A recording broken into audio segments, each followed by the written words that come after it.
ఒక కుండలో నీటిని వేడి చేస్తున్నప్పుడు అకస్మాత్తుగా ఒక కప్ప ఆ కుండలోకి దూకింది. నీరు మెల్లగా వేడెక్కుతున్నాయి. నీటి ఉష్ణోగ్రత పెరిగే కొద్దీ కప్ప కూడా తన శరీరం యొక్క ఉష్ణోగ్రతను ఆ నీటి స్థాయికి తగ్గట్టుగా పెంచుకుంటుంది.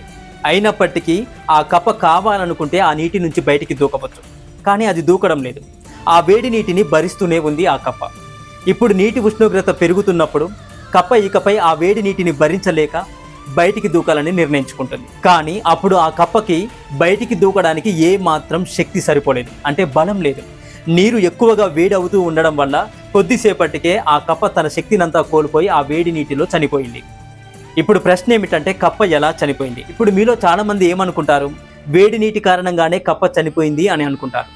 కానీ అది వేడి నీటి వల్ల చనిపోలేదు మిత్రులారా, ఆలస్యంగా నీటి నుంచి బయటికి దూకడం వల్ల చనిపోయింది. అదే విధంగా ప్రతి మానవుడికి తన యవ్వనంలో దేన్నైనా తట్టుకోగల శక్తి సామర్థ్యం ఉంటుంది.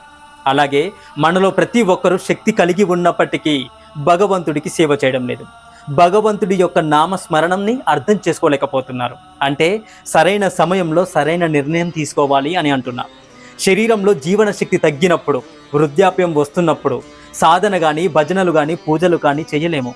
చిన్న వయసు నుండే భగవంతుడికి సేవ చేయాలి. మనం ముసలి వాళ్ళం అయ్యే కొద్దీ మన శరీరంలో పట్టు తగ్గి దేవాలయాలకు వెళ్ళలేము. మన జీర్ణశక్తి తగ్గడం వల్ల ఉపవాసాలు కూడా ఉండలేము. కంటి చూపు మందగించడం వల్ల భాగవతం, మహాభారతం వంటి గ్రంథాలను చదవలేము. వినికిడి లోపం కారణంగా మనం ప్రవచనాలను కూడా వినలేము. వివిధ వ్యాధుల వల్ల శరీరంలో శాంతి నిలబడదు, ఇంట్లో శాంతి ఉండదు. మన స్నేహితులు, బంధువులు అందరూ వెళ్ళిపోతారు. అప్పుడు ఆ కప్పలాగే మనం ఈ ప్రపంచంలో వేడి అగ్నిలో కాలిపోయి బూడిదగా మారాలి.